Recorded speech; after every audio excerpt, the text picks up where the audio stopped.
Kira had no memories of her parents. She only knew what the orphanage records told her. They had died when she was 2 years old, killed in the first Vexari attack on the colony world of New Haven. Now she was 16, and the war with the Vexari had spread across half the galaxy. The orphanage on Station 12 was not a bad place, but it was not a home either. It was a metal box floating in space, filled with children who had lost everything to the war. Kira spent most of her time in the maintenance tunnels, taking apart broken machines and putting them back together. The other children thought she was strange. The caretakers thought she was difficult, but the station engineers thought she was something else entirely. She fixed the water recycler in 6 minutes, Engineer Marcus told the station commander one day. That system has been giving us trouble for 3 years. She is 16 years old. Commander Vasquez looked at the report on her screen. Her test scores are impossible. Either she is cheating, or she is the smartest human being we have ever seen. She is not cheating, Marcus said. I watched her work. She sees machines the way you and I see words on a page. It is natural to her. Vasquez leaned back in her chair. The fleet needs people like her, but she is still a child. The Vexari do not care how old we are, Marcus replied. They are winning this war, Commander. We need every advantage we can get.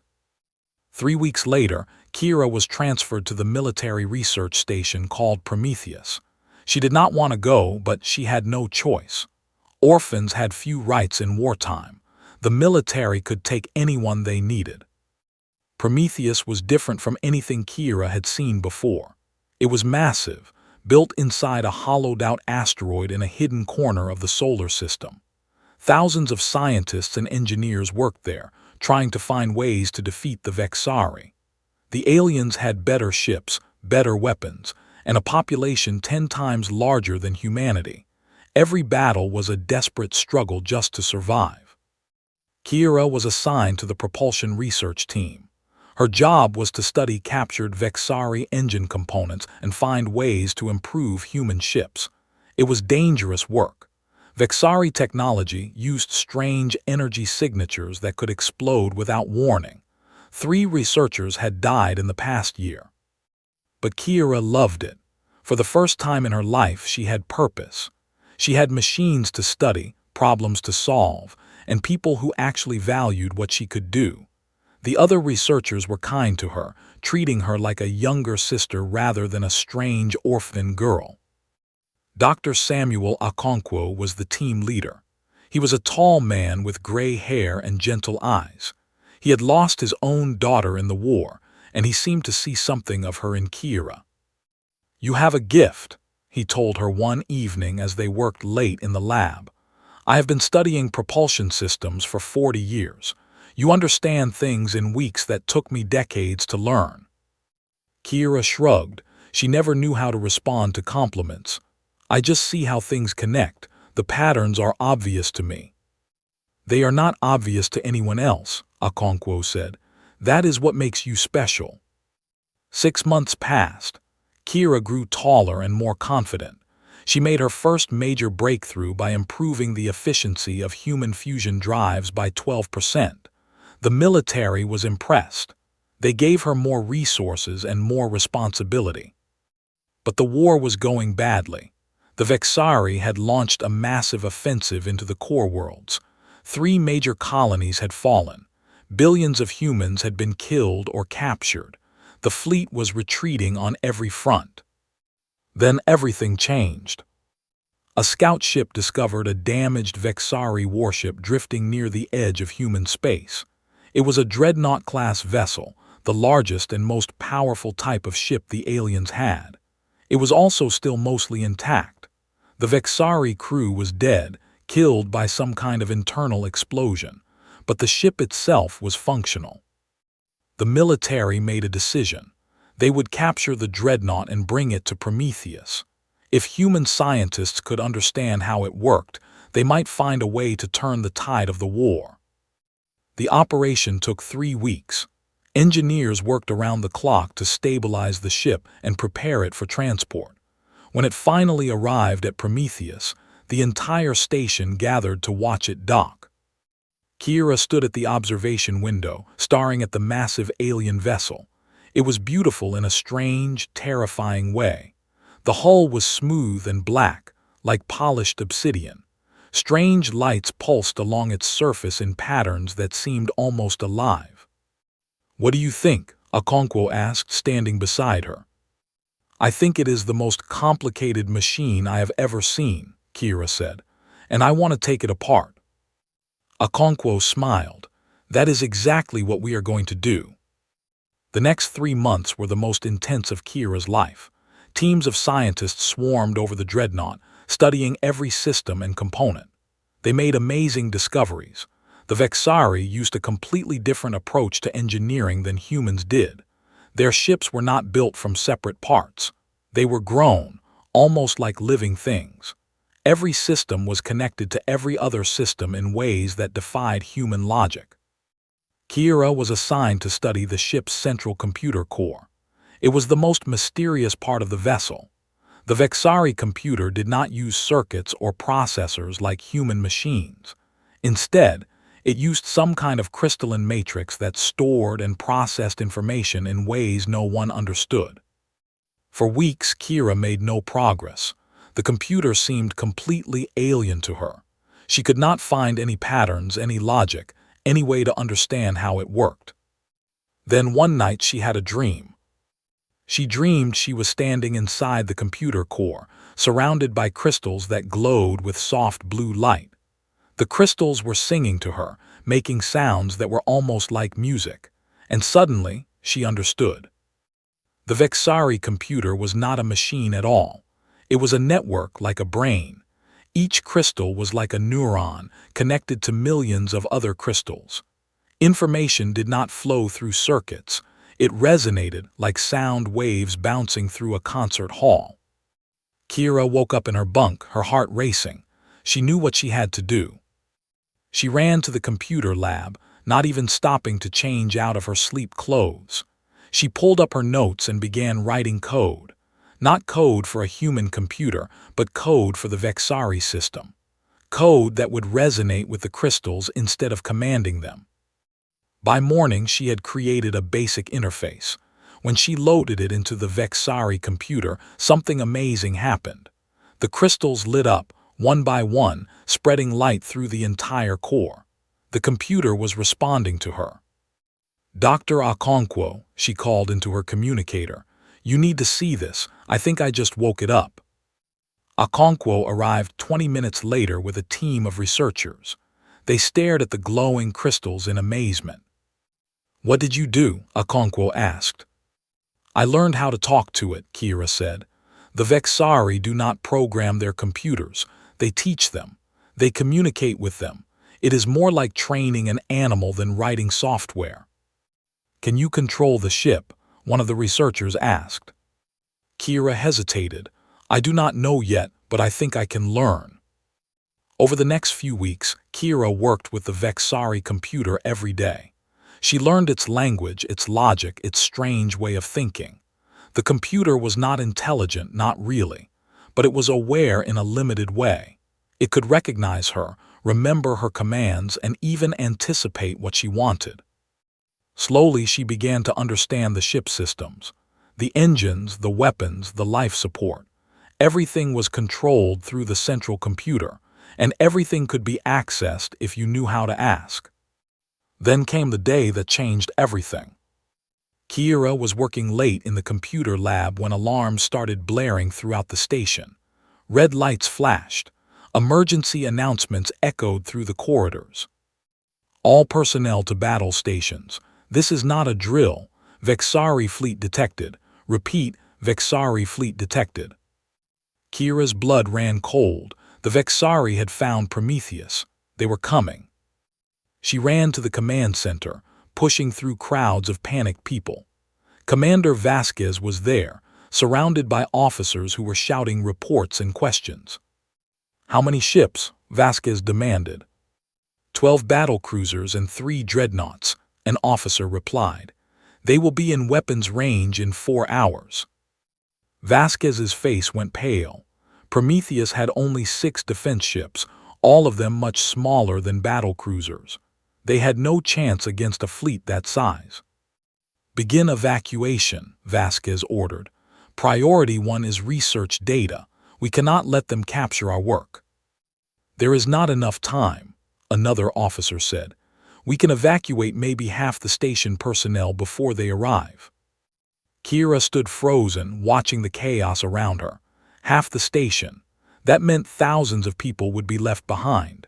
Scientists, engineers, soldiers, children from the small school that had been set up for families. Everyone who stayed would die. And then Kira had an idea. "Commander," she said, her voice barely loud enough to be heard over the noise. "Commander Vasquez." Vasquez turned to look at her. "Dr. Okonkwo's girl, what are you doing here?" "The dreadnought," Kira said. "I can control it, I can fly it." The room went silent. "What did you say?" Vasquez asked. "The captured dreadnought. I have been working on its computer for weeks. I can access all its systems now. I can fly it and I can fire its weapons." Vasquez stared at her for a long moment. "You are 16 years old." "Yes," Kira said, "but I am also the only person who knows how to work that ship, and that ship has enough firepower to destroy the entire Vexari fleet." Vasquez looked at her officers. They looked back, uncertain but desperate. "Show me," Vasquez said. The dreadnought hung in its dock like a sleeping giant. Emergency lights had been turned on throughout the ship, casting long shadows down the empty corridors. Kira led Commander Vasquez and a team of soldiers through the alien vessel, trying to ignore the strangeness all around her. "The bridge is this way," she said, climbing a ramp that curved up and to the left. Everything about the ship was curved. There were no straight lines anywhere. It made humans feel slightly dizzy, like walking through a dream. They reached the bridge. It was a large circular room with a domed ceiling. Strange symbols glowed on the walls. In the center was a raised platform with a single chair. "The control interface," Kira explained, pointing to the chair. "When I sit there, I can connect to the ship's computer. It reads my brain activity and translates it into commands." "Reads your brain," Vasquez repeated, sounding alarmed. "It is not dangerous," Kira said. "At least, it has not hurt me so far. The Vexari designed it to be easy to use. Their pilots do not have years of training like ours do. They just think about what they want and the ship does it." Vasquez walked slowly around the platform, studying the alien technology. "How do you know the weapons work?" "I do not know for certain," Kira admitted. "We have never tested them, but the computer says all systems are functional. I believe it is telling the truth." "You believe," Vasquez said. "That is not very comforting." "Commander, we have less than 4 hours before the Vexari arrive. This ship is our only chance. I know it is a risk, but what choice do we have?" Vasquez was silent for a long moment. Then she activated her communicator. "This is Commander Vasquez. All evacuation efforts are to continue as planned, but I want a volunteer crew for the captured dreadnought. Weapons specialists, navigation experts, damage control teams. Anyone who is willing to stay and fight." The response was immediate. Within an hour, 200 soldiers and engineers had volunteered. They flooded onto the dreadnought, taking positions throughout the ship. Most of them had no idea how anything worked, but they were ready to learn. Kira sat in the control chair, closing her eyes and reaching out to the ship's computer. The connection was strange, like falling asleep and waking up at the same time. Suddenly she could feel the entire vessel around her. Every corridor, every room, every system. It was overwhelming. "Can you hear me?" she asked. The computer responded with a pulse of warmth that spread through her mind. It was not language exactly, more like emotion, agreement, readiness, trust. "Good," Kira said. "We have a battle to fight." She opened her eyes and looked at Commander Vasquez. "I am going to disconnect us from the station. You should probably hold onto something." Before Vasquez could respond, Kira sent a command to the docking clamps. They released with a heavy thunk that echoed through the hull. The dreadnought drifted free, slowly moving away from Prometheus. "Engines online," Kira said, speaking her actions out loud so the others could follow. "Setting course to intercept the Vexari fleet." The ship's engines hummed to life. It was a different sound than human engines made. Deeper, almost musical. The dreadnought began to accelerate, moving faster and faster until the stars outside became streaks of light. "We will reach the enemy in 90 minutes, Kira announced. "That should give us time before they get within range of the station." Vasquez nodded. "What about our ships? Should they join us?"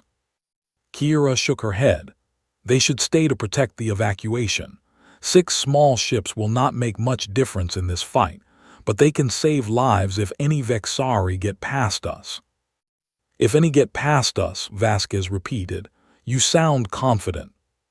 Kira looked at her with eyes that seemed older than her 16 years. "I understand this ship now, Commander. I know what it can do. The Vexari who are coming, they do not know we have it. They think they are attacking a helpless research station. They are wrong." The next 90 minutes passed slowly. Kira used the time to familiarize the crew with basic ship operations. She taught them how to read the alien displays, how to seal compartments in case of damage, how to route power to different systems. Most of it they would never need to use, but it helped keep everyone busy. Then the Vexari fleet appeared on sensors. "Contact," one of the human officers announced. 12 battlecruisers and 3 dreadnoughts, exactly as reported. They are in standard attack formation. Kira studied the display. The enemy ships were arranged in a wedge, with the 3 dreadnoughts at the center and the battlecruisers spread out on either side. It was an aggressive formation, designed for overwhelming force. "They are not expecting resistance," she observed. "They think this will be easy." "Can you take them all?" Vasquez asked. Kira did not answer immediately. She was running calculations through the ship's computer, analyzing the enemy formation, testing different attack scenarios. Then she smiled. "Yes," she said, "I think I can." The Vexari detected them a few minutes later. Kira could see their ships changing course, reorienting to face the unexpected threat.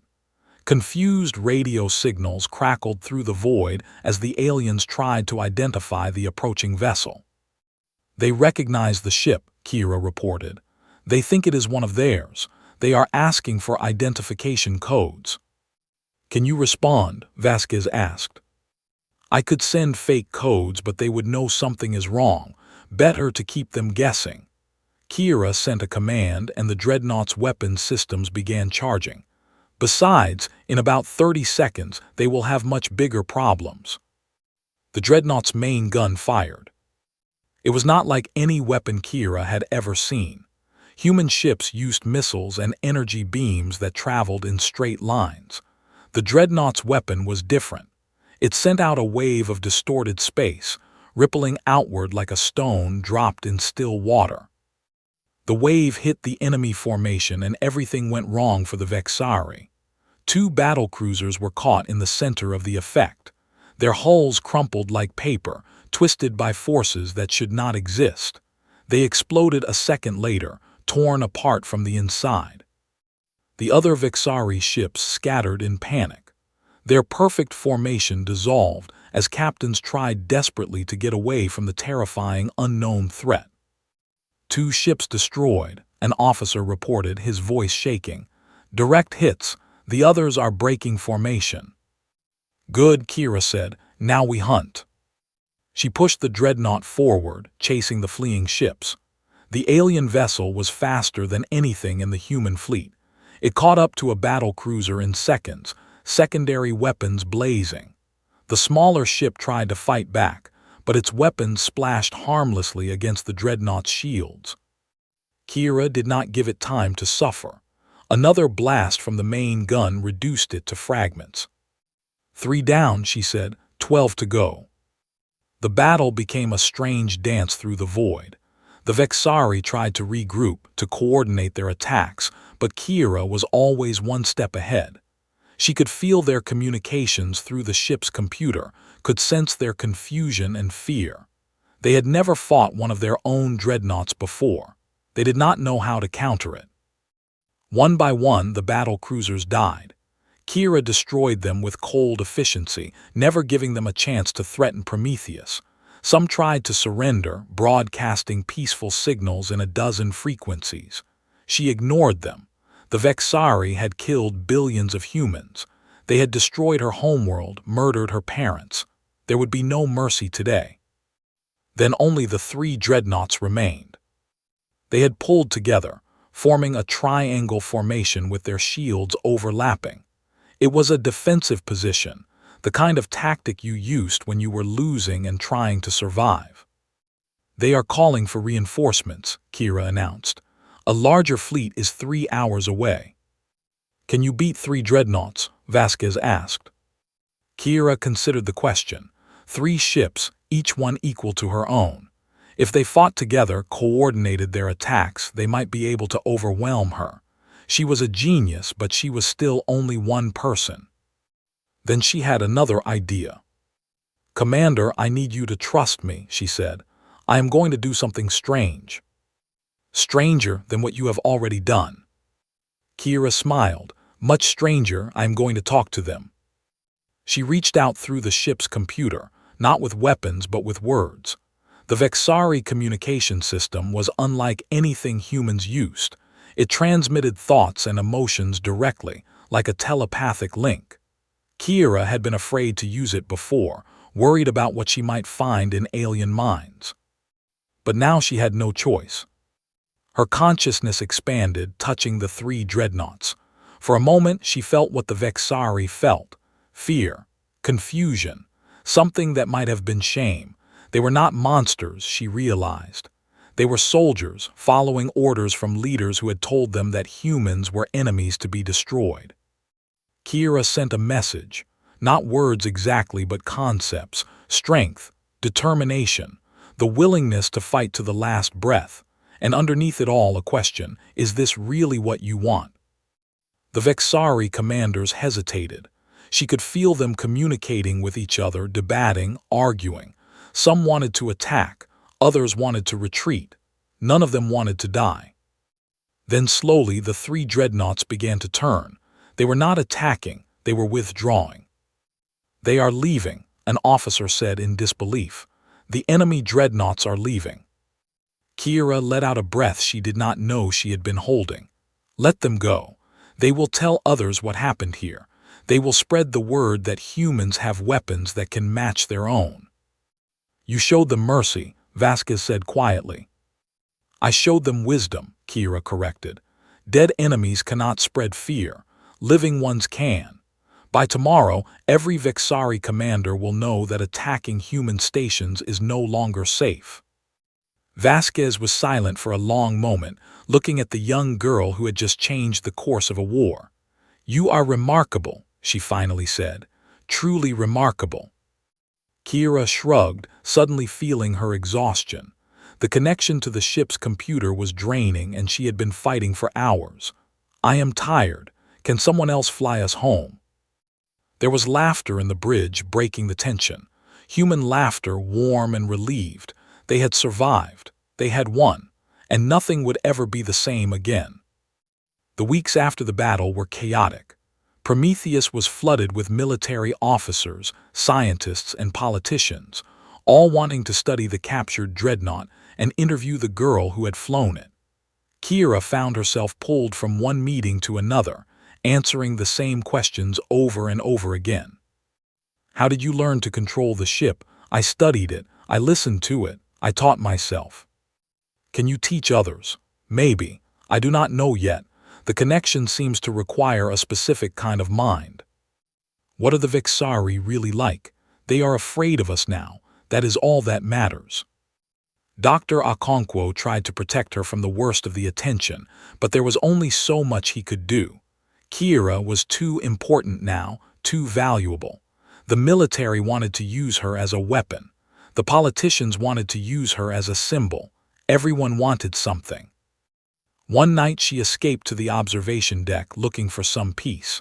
The stars stretched out before her, cold and distant and beautiful. Somewhere out there the Vexari were regrouping, planning their next move. The war was not over. It had barely begun. "May I join you?" Kira turned to see a man she did not recognize. He was older, maybe 60, with gray hair and a kind face. He wore civilian clothes rather than a uniform, which was unusual on a military station. "Who are you?" she asked. "My name is Thomas Reed. I am a historian. I study how ordinary people change the course of history." He sat down beside her, looking out at the stars. "You have done something remarkable, you know. In one battle, you changed the balance of power in this war." "I did what I had to do," Kira said. "Anyone would have done the same." "No," Reed replied gently. "They would not have.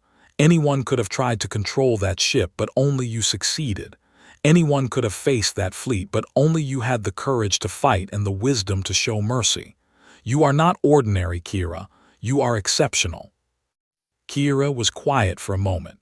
"I am just an orphan from a colony that no longer exists." "Perhaps, but history is full of people who came from nothing and changed everything. Slaves who became leaders, refugees who became heroes, orphans who saved their species." Reed smiled at her. "You are part of a grand tradition." They sat in silence for a while, watching the stars. Then Reed spoke again. "The military wants to put you in charge of a new program. They want to train other humans to pilot Vexari ships. They think if they can build a fleet of captured vessels, they can push the Vexari back and win this war." "I know," Kira said. "They told me. I have not decided what to do yet." "What do you want to do?" Kira thought about the question. What did she want?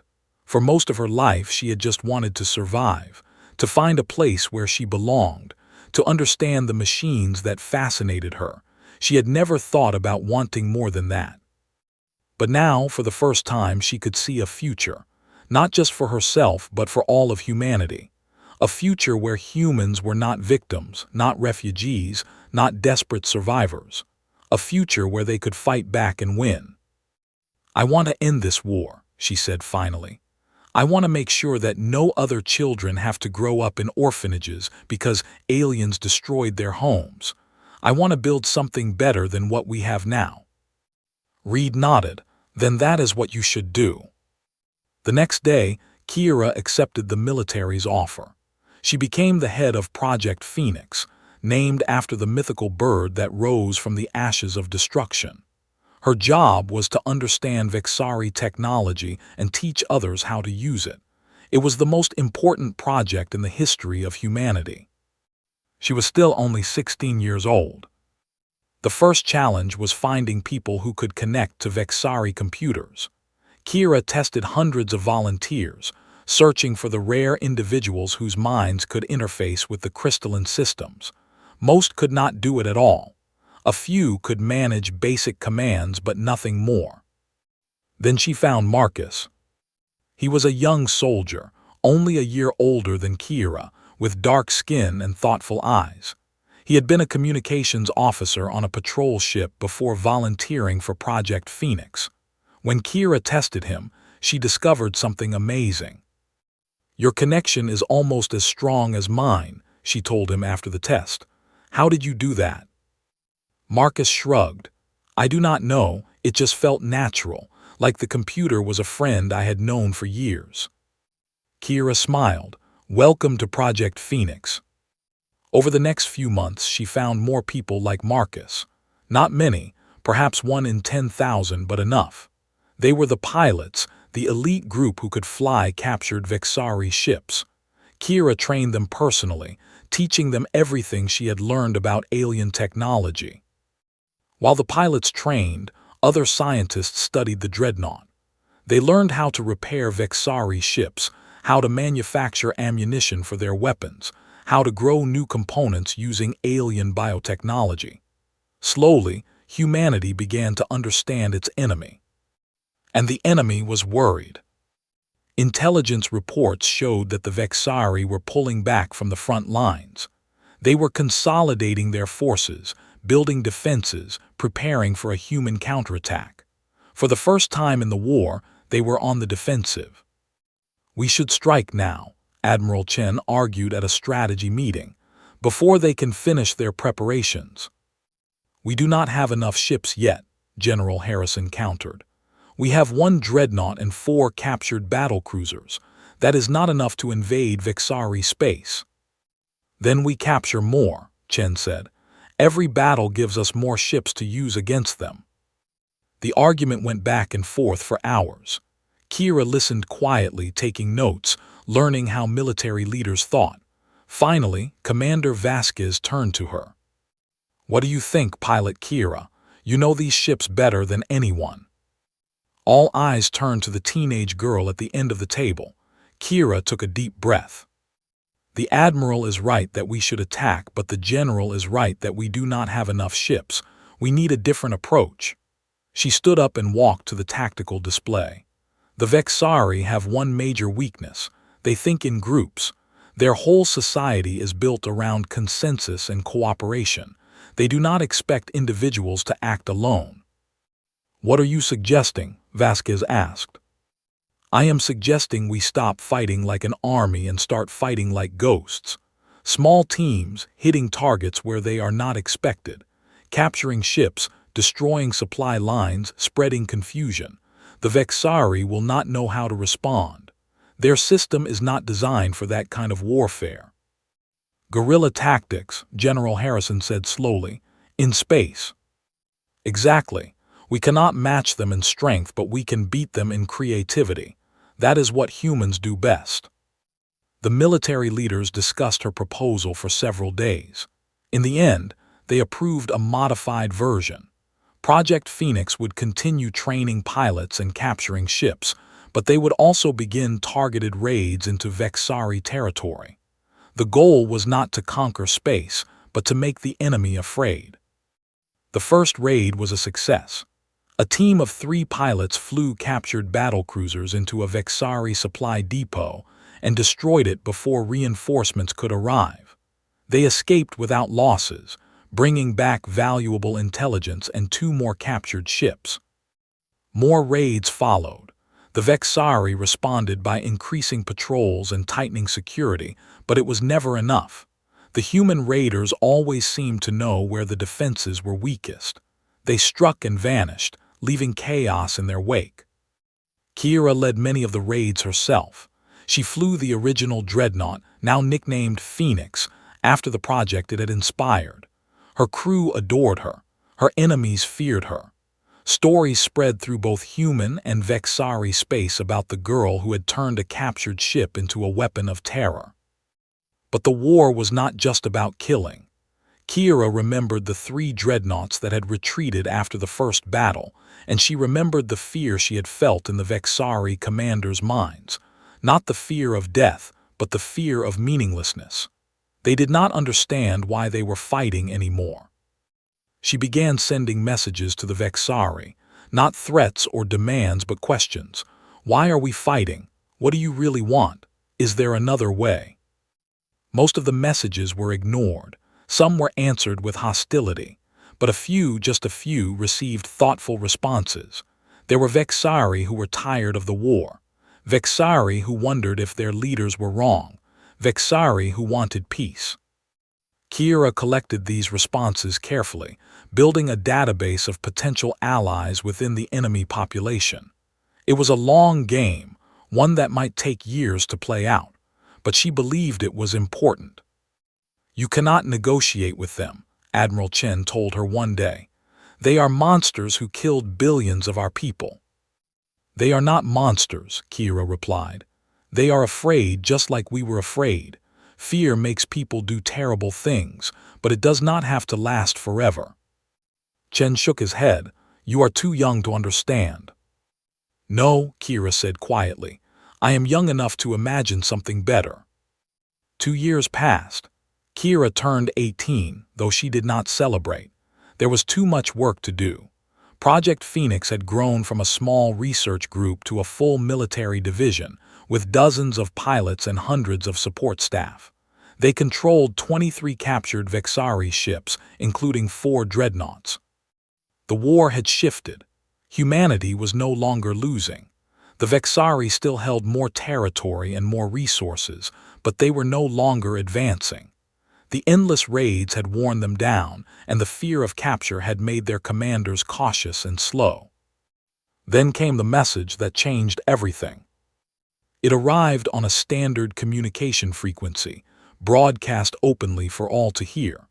The sender identified himself as High Commander Zeleth, one of the most powerful leaders in the Vexari hierarchy. To the human called Kira, I wish to meet with you, alone, to discuss the possibility of ending this war. The military leaders went into a panic. Some thought it was a trap, an attempt to capture or kill their most valuable asset. Others thought it might be genuine, a chance for peace after decades of bloodshed. Everyone had an opinion, and none of them agreed. Kira listened to the arguments for 3 days. Then she made her decision. I am going to meet him. Absolutely not, Admiral Chen said. It is too dangerous. Everything is dangerous, Kira replied. Flying into battle is dangerous. Living through a war is dangerous. But if there is even a small chance that this meeting could end the killing, then I have to take it. You are too important to risk, General Harrison said. Kira looked at him steadily. No one is too important. That is what I have been trying to tell you for 2 years. This war will not be won by one person, no matter how talented. It will be won by all of us working together. If I die, another pilot will take my place. The project will continue. She left the next day, flying Phoenix alone into neutral space.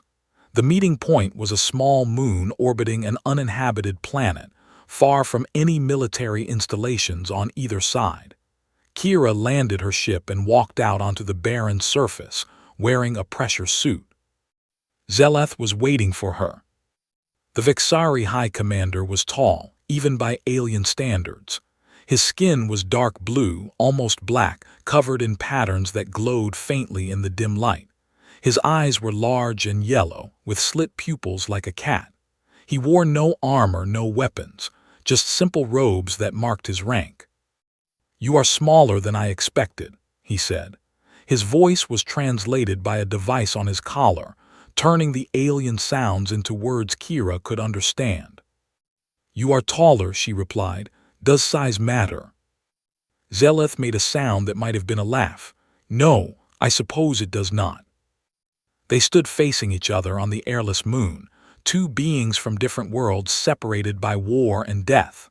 Neither spoke for a long moment. Then Zeleth said, I have watched your career with great interest, human. You have caused my people much suffering. Your people have caused mine much suffering first, Kira replied. I did not start this war. No, you did not, Zeleth sighed, a sound that needed no translation. None of us started it. The war began before we were born, a conflict inherited from our ancestors. I have often wondered why we continue fighting. So have I, Kira said. Zeleth looked at her with those strange yellow eyes. You are different from other humans I have met. You see us as people, not as enemies. I read the messages you sent to our commanders. Many of them agreed with you, though they could not say so openly. I know, Kira said. I have been tracking the responses. There are more of you who want peace than your government admits. Yes, and there are more of your people who want peace than your government admits as well. Zeleth paused. I believe we have reached a moment where peace is possible. The old leaders on both sides are dying. New generations are rising. Generations that do not remember why this war started. What are you proposing? A ceasefire, followed by negotiations. I cannot promise my people will agree to everything your people want, but I can promise that we will try. Kira considered the offer. It was more than she had ever expected. For 2 years, she had been sending messages, building connections, planting seeds of doubt in the enemy population. She had never imagined that those seeds would grow so quickly. Why now? She asked. Why approach me instead of our official government? Zelath's patterns glowed brighter. Because your government does not trust us. They have good reason not to. But you, Kira, you have always treated us with respect. You have killed many of my people, but you have never hated us. I believe you want peace as much as I do. I do, Kira admitted.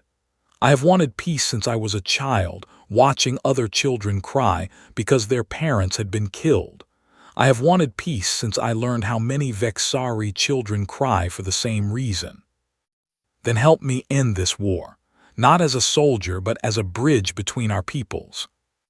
Kira looked up at the stars. Somewhere out there, billions of humans and Vexari were waiting to see what would happen next. The future of two civilizations hung in the balance. Okay, she said, I will try. The negotiations took 6 months. There were setbacks, crises, moments when it seemed like war would break out again. Both sides had factions that opposed peace, that wanted to keep fighting until final victory or final destruction. Kira and Zelath worked together to overcome them, building trust slowly and painfully. In the end, they succeeded. The Treaty of New Hope was signed on a space station built specifically for the occasion, in a system that belonged to neither humanity nor the Vexari. Both governments agreed to end hostilities, release prisoners, and establish permanent embassies. It was not a perfect agreement. There were still disputes over territory, still grievances that would take generations to heal. But it was a beginning. Kira watched the ceremony from the audience, sitting between Dr. Okonkwo and Commander Vasquez. She was 19 years old now, and she felt very tired. You did this, Okonkwo whispered to her. You made this possible. We all did it, Kira replied. I just flew a ship. You flew a ship into the heart of the enemy fleet and showed them that humans could match their strength. You reached out to their people when everyone else wanted to kill them. You convinced a high commander to risk his career for peace. Okonkwo shook his head. Do not pretend you are ordinary, Kira. You are anything but. After the ceremony, Zelath approached her. The Vexari leader looked tired too, but there was something like joy in his eyes. What will you do now? He asked. Now that the war is over. Kira thought about it.